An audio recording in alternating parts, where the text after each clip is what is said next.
with your host, Unprofessional Hobbies. Time zone appropriate greeting to you and welcome back to the channel.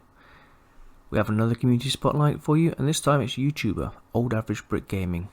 Myself and Nick managed to sit down and have a chat, and we recorded it for your listening pleasure. Overlaid are some of his beautifully painted armies. And welcome to a very special community spotlight, and in this episode it's going to be a bit different from the normal written form. I'm actually interviewing Nick from Old Average Brit Gaming. Welcome, Nick. Hello. So Nick is a YouTube channel I found a few years ago, and can be described as a bit of a fanboy because the content Nick puts out is one of the best around for such a small channel. And I've learned so much from painting terrain and tactics, and yeah, I would seriously recommend giving Nick a sub and following his journey onwards. So welcome, Nick. Very kind of you to say so. So we got like a normal standard like set questions which I've asked everyone. Then I delve into like a non-standard question where I'll look at someone's profile or someone's channel and pick bits which I think will be interesting for other people. So first question, let's start. How did you get involved in tabletop wargaming? Many years ago. I must have been, well, we're talking at least 30-ish years ago. Some new neighbours moved into my old road when I, was a young boy. And they brought with them, I think, the very first edition of Blood Bowl. So I think they had like a polystyrene board, I think it was, cardboard kind of characters on it from memory. And then it kind of spiraled out of control from there because they had a store that they used to go to in London. I think it's called Orc's Nest. I think it even still is there. And we kind of just decided to buy models to replace, I think, the cardboard ones that came with it. And it just all spiraled from that quite rapidly. So what sort of hobbyist are you? A gamer, a painter, a collector, or all of the above, none of the least? I do a bit of each. I would probably classify myself as a collector / painter primarily. I do get to play games probably once or twice a month if I'm lucky. My local gaming group, pretty active. They do like to play a lot of games, but there's real life that gets in the way. We've all got jobs and families and wives and girlfriends and all that kind of stuff. So just coordinating that time and effort makes gaming a little bit more tricky. But painting and buying too much, more than I can actually paint in a week. Let's put it that way. Probably like everyone else who has the plastic crack addiction. So which sort of game systems do you play? Are you purely one company or have you spread out a bit? Total one company. I am a Games Workshop fanboy, and I did do a little bit of who were they? I can't remember the name of the company now. Who does all the cricks and the signals, and who were they with the giant robots? It's War Machine, isn't it? War Machine, that's it. I did a bit of War Machine for about a year. Played one game, and again, it was a time and effort thing. Trying to learn the rules and paint some different models, so I kind of jacked that in and got rid of that. Purely Games Workshop and purely 40k. Really, as a player, I dabbled in a bit of fantasy just as a painting distraction once, and then when they relaunched that as Age of Sigmar, I've not really got into Sigmar whatsoever. So it's definitely 40k. So when you were just starting out, what was the thing that caught your eye? What's the thing that pulled you into the hobby compared to other interests? I own a mint condition Rogue Trader book. So basically, the very first rule book to Warhammer 40k, and the compendium that shortly came after that. And it was all about Space Marine background, all about the gene enhanced superhumans. I think probably pretty much everyone as a young boy gets addicted by Space Marines. I wasn't overly fussed about the colours and everything else. It was about the sort of the transhuman physiology. So all of the implants all the way up to the black carapace and And that kind of background kind of just got me hooked, really. And then it was all about pretty colours and stuff like that to paint them. I wasn't like a, poster boy ultramarine fan or anything like that. In fact, my very first army was really Space Wolves. But it was all about the sort of the human physiology of the super soldiers that were reconquering the galaxy, or the universe, really. Universe, galaxy. That'll do. So what sort of advice would you give someone who's just starting out, or even with a bit of time travel, your younger self? If I was starting again, or if I was giving someone new to the hobby advice, pick up something that you think that you will paint and you like the look of. Don't worry about the rules, don't worry about any of the background, anything like that at all.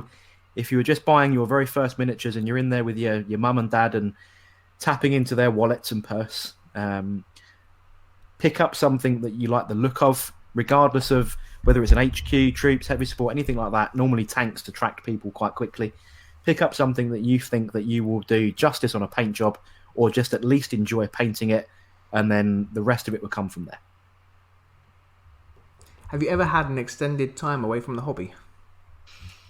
Oh, absolutely. Yeah. University does that to a great many hobbyists, I would say.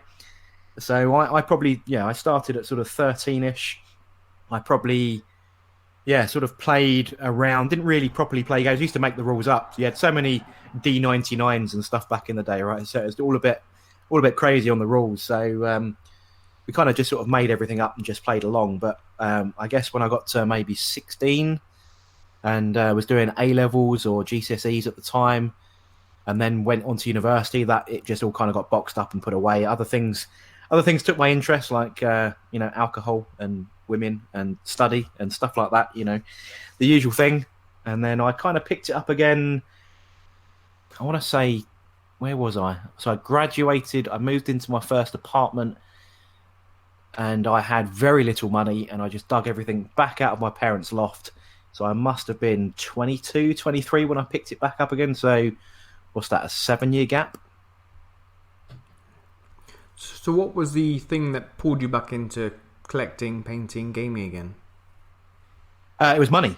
So I was, not on a huge amount of money as a graduate employee of a big American company based I was down in Gatwick at the time, near the airport. And had not a lot of money to go out because I was just spending it all on rent. Picked up the box set, from my parents' loft or something. They said, you need to move all your crap out. So you're living on your own now, take all your stuff with you. And I just sort of picked up some paints and thought, I'll just repaint these and give me something to do in the evenings. And then it all just went a bit wrong after that, as I started to earn a bit more money and just got sort of re-enamored with the whole thing again, really. Yeah, same here. So 23 kind of picked it back up because of that. So I've been back at it pretty much full time for over 20 years now. That's showing my age. So what's the best part of the hobby for you? The best part? Is there a best part?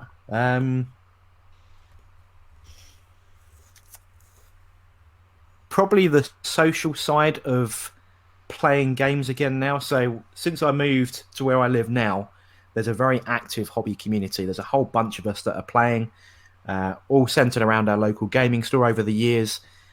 And we've probably got 20, 25, 30 people that are all, I'd say similar age. I'd say plus, minus mostly, minus 10 years from me. So all in their, 30 plus kind of age group. So they've all got a bit more disposable income. They've all got the ability to pick up new models and play games and so on. And for a number of years now, there's like this whole local community where we all get to play against each other. And for me, we've been away on loads of campaign weekends at Warhammer World. We go up there for people's birthdays. In fact, we're going up next month for a friend's birthday. And that just kind of it, really. It's everyone playing against everyone else and just having a good time with the hobby. And the worst part on the flip side? The worst part is probably. Well, let me put some context to this, right? So not that long ago, really, in hobby history, Games Workshop didn't used to release that many models, and you would get, a catalogue in the back of White Dwarf. It was all metal, and new models would come along thin on the production line. So you used to wait months, if not years, for new models for armies and factions that you used to really like. Now you get new stuff every week. And what annoys me and disappoints me in the hobby is, combined with social media, people that complain about it. That there's too much every week, yada, yada, yada. I don't like it. This one's rubbish. I mean, look at the division over the recent Imperial Fist character that's come out, Tor Tarragon, or whatever his name is. And people just don't realise that not that long ago, you would be lucky to get a new Space Marine, every 3, 6, 9 months. And I think there's a little bit of self-entitlement that people feel that this company that is producing, pretty damn good figures and models on a regular basis. And it just grates me a little bit that people just seem a little bit unsympathetic or a little bit of self-entitlement. Okay. So what keeps you in the hobby? Playing against my friends, as I said, one of the things that we do is there's a local group of us that are all, serious 40k crackheads, and we all like to play games against each other. But for me, I just like buying and painting quite a lot. So that kind of keeps me just engaged, really. I like the new community approach from Games Workshop. Everything's far more transparent now. There's a lot of stuff online in their Warhammer community. Their social interaction is pretty good, so I get to see what's going on rather than it being such a closed shop under their former CEO. But yeah, I just like the setting and the models, and I will just keep going and going and going until my eyesight is gone, or my wife tells me to sell it all. One of the two.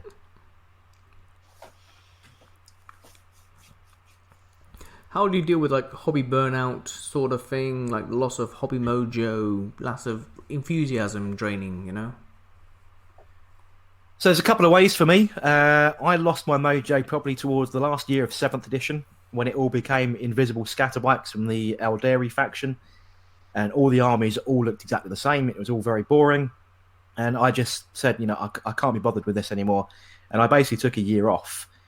Towards the end of 7th edition, and then when they relaunched 8th edition, that was a couple of years ago now, 2.5 years ago or so, and that, with that relaunch and that getting rid of 7th edition and getting rid of all the old rubbish that came along with it towards the end, with all the formations and other bits and pieces that were going on, that kind of remotivated me. So a relaunch of the rule set is always a good thing, but if I'm mid rule set and I'm getting that bit of hobby burnout, I am a PlayStation-aholic, so I do love my PlayStation. I'm a big fan of first-person shooters, especially the Call of Duty franchise, despite all of the recent negative press over some of their most recent titles.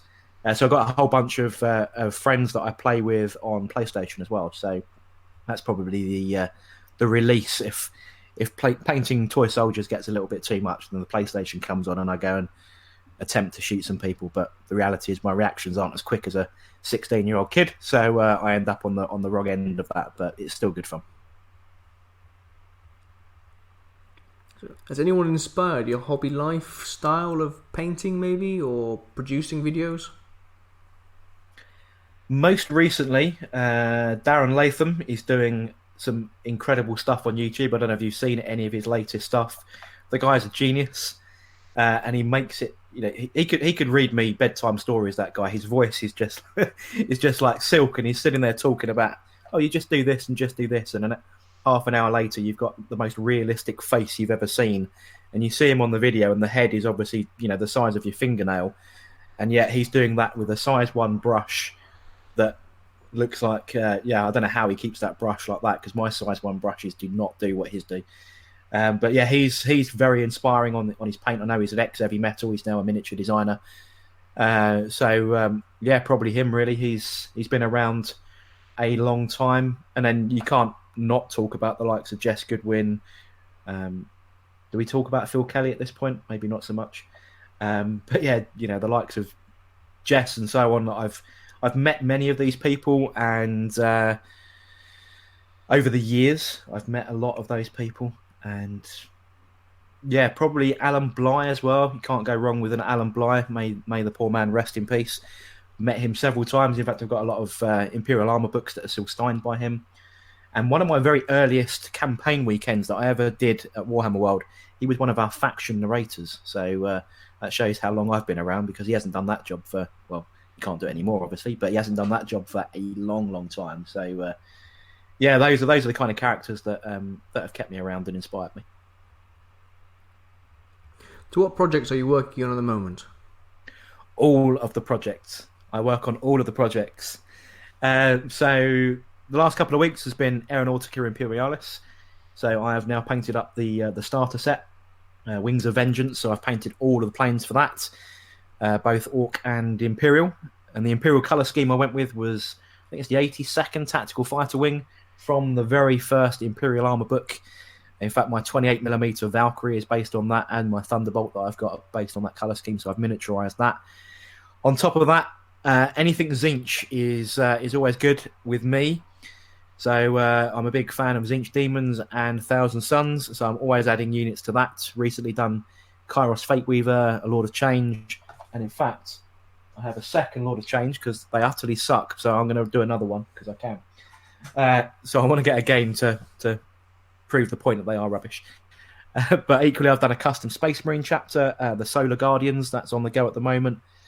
Just looking around my hobby den, what else have we got going on? Lots of Titans is the other thing. So I'm a big Knight and Titan fan, have been for many, many years. So there's always a Knight or a Titan floating around. There's an Armiger sat over here that hasn't been done yet. There's some Warhounds over here that haven't been done yet. So yeah, anything big or anything Tzeentch or anything very small. So yeah, everything. Do you plan out projects, or do you get sucked in with the latest releases? I don't get sucked in with latest releases, I'd say, but I don't plan projects. So I will typically bulk buy a whole load of stuff, and then just paint it as and when I, find the time or can be bothered, and I will switch between projects all the time. But I don't plan them out. I don't build to an army list. I know I saw a recent, was it what do they call it? A Voxcast with the chef from Tabletop Tactics.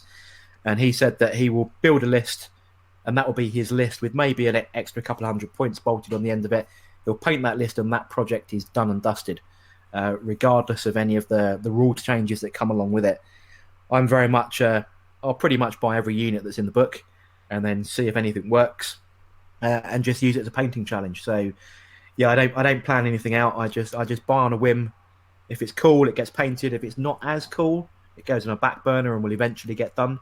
The last month, I've painted stuff that I built 3 years ago. So it goes like that, really. Yeah, no planning. If you had a budget that was unlimited, but you could only spend it on one army, what would it be? Well, every army that I've liked, I've actually gone and bought. So that's a difficult one for me to answer, really, because other than there's only been one faction I've never dabbled with, and that's been Drukhari, just because of the fragile nature of the models. But with all these magnetic storage cases, that problem kind of goes away a little bit these days. But I've never done it. I've never had an interest in it. But when people talk unlimited budgets, they tend to go, well, I'm going to go and buy loads of really cool stuff from Forge World. I've been in a fortunate position where I've just gone and bought all the cool stuff from Forge World, so it hasn't the budget thing isn't really a big game breaker for me. So difficult for me to answer, as an unlimited budget kind of question there, really, because I tend to just go and buy it anyway. Okay, interesting answer. What do you hope to improve about your hobbying skills in the future? That's a difficult one. I mean, I've gone through the conversion phase before, where everything had to be converted. I think my second Space Wolf army had no helmets because Space Wolves, enhanced senses can't do that with helmets on. So I've gone through that whole converting thing. I don't do it so much anymore, if at all. What can I improve? I'd love to be able to paint faces a lot better. I'm mentioning Darren Latham again. He's done some really good face tutorials recently. My eyesight isn't as good as it used to be, so I do struggle with some of that attention to detail. contrast paints are saving me a little bit on that, with being a little bit more forgiving. But yeah, I've got to the point now where I'm kind of happy with what I can achieve. I'm never going to, well, I say never, but I will never win a Golden Demon, but I have been a Golden Demon finalist, over, when was that, 2009-ish maybe? But yeah, I've got to a point now where I can paint reasonably quick, reasonably accurate, and it looks quite good. But I'd consider myself, above average, but I'm nowhere near pro, and I don't think I could ever achieve that. So I've got to a point in my hobby career where I don't think I will get any better. Okay, so that's the end of the standard questions, which I've asked everyone else. So the non-standard questions, like your YouTube channel, how did it start? So going back to that break that I took at the end of 7th edition, and I thought, you know what, I'm going to jump into 8th. I still do hang around with a few YouTubers from the console gaming world. And I kind of thought, you know what, I was at one point going to start streaming games. So I bought some equipment to do. So my first camera and my first microphone and stuff I did actually stream a couple of times, not very often, or very successfully. I was doing Grand Theft Auto and Call of Duty, I think was what we were doing. And I thought, well, I've got the equipment. 8th edition's about to start. And could I do YouTube, hobby, basically following my reintroduction after that year's break? So I don't do it for, I don't do it for any particular reason other than tracking my own personal hobby. I'm not chasing all the latest news. I'm not painting the latest models. This is me. This is my hobby. This is what I've painted this week. This is what I haven't painted. These are my tactical thoughts on certain units. Record some battle reports, of me playing with a bunch of guys. And it's no real sort of fixed format or otherwise. I try and do at least one video a week, which I've been fairly successful at doing, at least a video a week. But it does jump across armies and tactics and battle reports and bits and pieces. So that's really that. Have you got any advice for people, say, just starting out or thinking about starting a YouTube channel for their own? Think about your motivation about why you want to do it, because making a YouTube video that you want people to try and watch, that's normally what you're trying to achieve. But think about the motivation behind it. If you're trying to make money out of it, think again. If you are trying to do something that isn't you, so if you're trying to be a false personality, think again. Because personality on YouTube tends to be what sells. So those people with bright and breezy personalities, you do have to sort of hype yourself up a little bit just to come out of your shell. I'm certainly probably not as animated as I may come across in some videos. But you just got to think about your motivation for doing it. Because once you start doing a video, if I do a painting tutorial video, for example, that can take maybe 3 or 4 hours to actually paint the models. Because I'm actually painting it as my own hobby. I will batch paint 5 or 6 models at the same time. I'll record just one of those bits of painting. But you can imagine the process of batch painting. So you're recording one, but you're going, as a motorbike races past, you'll paint one, and then you'll go and do the other 5 or whatever's in your batch, and then you'll start recording the other one. So you could be doing 3 or 4 hours of painting, and by the time you've edited that video down to a sensible duration of 10, 15 minutes or whatever, you could have spent a long time making a single video, and that could be demotivating to certain people. So go into it with the right mindset. Don't go into there thinking that you don't need to work for a living because you can make money out of YouTube. This is a niche within a niche within a niche hobby. Some people do make a success out of it, and all credit to them. But on the whole, it's like Premiership footballers. If you're at school playing football, one of you in 15 schools might get a potential trial for a big club. The rest of you will probably fail. So think of it in those kind of numbers, that out of all of those people that are trying to make a success on YouTube, the odds are it might not be you. That's brilliant advice. Thanks so much. So since I found you, you've had like a constant growth in your channel. Do you feel like there's a pressure to produce content once you start getting a following or a fan base? Actually, I do. So I appreciate that people actually do a little bit of support on Patreon. You're one of them. And I do feel a little bit of pressure there that if people are paying me well, they're not paying me money to produce content. They're paying me to support the work that I do. I don't need any of that money, but it is just nice to have. It funds a couple of new paints or some JB World. Got to get that in there. Hashtag JB World. It might fund a bit of paint or some new clippers or something along those lines just to keep me going. But yeah, sometimes I do feel the pressure. Like I've got a business trip coming up. I'm going to be away for 2 weeks. I want to make sure that I've got videos that are scheduled for when I'm away so that people don't forget who you are. Because one of the keys to actually succeeding on YouTube is a regular upload schedule, and making sure that you've got stuff going out as often as you possibly can. Now, it's not always the case to be able to do that, but I do feel every now and then that actually I've got to go and sit upstairs for 3-4 hours, whatever, and do a video. Most of the time, though, 99% of the time, I'm recording pretty much everything I do all the time. So I've always got content that I can actually edit and put out. And as it is just my hobby journey, I'm not sitting there going, oh, the last video wasn't very good. Let me go and look at what video got loads of views and I'll go and do another video like that. That's not what motivates me. It's just my hobby journey. And if my hobby journey happens to be this week Aeronautica Imperialis and next week it's Zinch Demons, then that's what's going to go on the channel. But sometimes, yeah, you do feel like I do need to put a video out this week because I haven't done one. And sometimes that could be late on a Sunday night, ready to launch a video for maybe Tuesday. Okay, with the content you're now releasing, do you feel that it could have a negative effect on your enjoyment in the hobby? No, I don't think so, because I'm really enjoying the hobby at the moment. I'm really the new models that are always coming out, the new game systems that are always coming out, like Adeptus Titanicus, Aeronautica Imperialis, and just the general evolution of the game, and the buddies that I play games with. It's always nice to be able to drop in a new unit here and there against those people.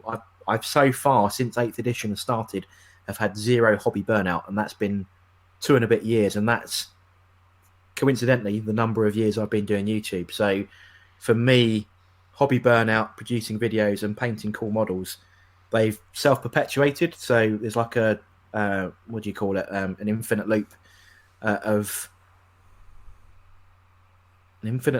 where was I going with that conversation? Infinite loop of not giving me any hobby burnout and not doing any kind of getting bored or anything else like that. So on your channel, one of the normal situations for your channel is like painting and tactics, but recently there have been more and more battle reports. With producing battle reports, you're there then putting yourself into the image of showing people how to play the game possibly. Obviously with playing the game, people can make mistakes. We're not all perfect. How do you deal with criticism and negative feedback in the comment section or down arrows, and people pointing out mistakes which you never would have normally done? I would probably say that I'd make those mistakes whether they're recorded or not, right? So as much as people say 8th edition is a very simplified set of rules, surprisingly, the core metric of the rules is quite simple. In fact, that rules primer that was given out when 8th launched, the premise of the game is very simple, but the complexity of the rules is now buried in everyone's data slates and stratagems and everything else like that. And there are an awful lot of FAQs that creep out. In fact, I think there was some changes this week as well. So keeping on top of every single minute change that drops online can be quite difficult. And equally, the bigger channels that are known for producing constant battle reports are always getting hammered for getting stuff wrong. And these are the guys that do this full-time for a living with a team of people. So they've got all the opportunity in the world to make sure they get it right. This, for me, is a hobby. Mistakes happen. And the internet feels self-entitled every now and then. Some people critique with construction, and some people critique because they are self-entitled with no manners to come in and critique. Fortunately, I haven't been overly critiqued on my channel. I still get the odd thumbs down here and there, but that's the nature of the beast when you make yourself a public target by being on the internet. But for getting rules wrong, you know what? We're only human. And as I said, the complexity in the rules is there. So, I'm not sitting there all day, reading rule books all the time. We will try and correct things as we play games. And if we don't spot it, we don't spot it. and people in the comment section will no doubt find it for you because they can watch it in slow motion and see what you've done wrong. Yeah, very true. So you've recently joined forces with a number of other YouTube channels and content creators to create Hallows Gate campaign. How did that come about? Interesting one. So I actually know the guys that do the Floorhammer podcast. That's part of our local gaming circle. They kicked off their podcast just over a year ago now, so they're part of our local gaming community. And equally, Warzone Morlock, 40k, he does some really cool back raps with some interesting voices and intros to his videos, which amazingly he all does everything on his phone. I've got no idea how he does that. It's some kind of magic voodoo fingers that he's got on his iPhone to be able to do this kind of stuff. But yeah, I met him. So I've met him online through various groups and communities, and there's a bunch of those guys that are involved in that group. So there's at least 3. I think there's another guy that sort of floats in and floats out every now and then. And so we met at another YouTuber's house, so Idic Nick Beer. We had a little mini competition to mark his 10-year anniversary on that. And it turns out that the guys from Warzone Morlock are very, very local, like 2 miles away. So in order to expand our little community of gamers, instead of playing the same faces over and over again, of which those are equally of wanting to do, I said, you know what, I've done campaigns before. I'll write a brief bit of narrative to hopefully get a few more players into our little niche of gamers, and then we can do a little bit of collaboration as well. Collaboration on YouTube and social media is always a good idea, in my opinion. And so I created this little mini campaign to play over sort of 5 months. It means you've got to play 1 game a month, which is completely achievable, and just open up the opportunity to play some different people. That's perfect. I'll post a link in the description below of the intro video and the recent one you posted about the first campaign day. Yes, we didn't manage to record a lot of that because there's 10 of us involved, right? So that's 2 teams of 5. I can't be there for every game, and not everyone records because they're not content producers. They share on Instagram and stuff, and the podcast is a podcast, so there's no video for that. So out of all of the people there, it's Warzone Morlock, which is Bill, Patrick and Dave, and myself, the only guys that do any recording. So there's going to be a lot of summaries going on, but all my games, other than the first round, will be on video. So I'll be editing some battle reports, and in fact, my round 2 game has been edited and will be live next week. Ah, brilliant! Bit of sneak peek news for us. Thank you. Absolutely. It all depends when you write this up, though, because it might be in the past now. Ooh, yeah. Good point. And that is a wrap. I'd like to thank Nick for joining us here on Wooden Spoon Wargaming Community Spotlight section for a brief interview about him and his hobby life. Thank you to you also for listening in. And if you have any comments, please leave them below. Don't forget the like and the sub if you like what we're doing here. Also check out I can't even say my own website name. woodenspoonwargaming.com. Thank you. Take care. Bye.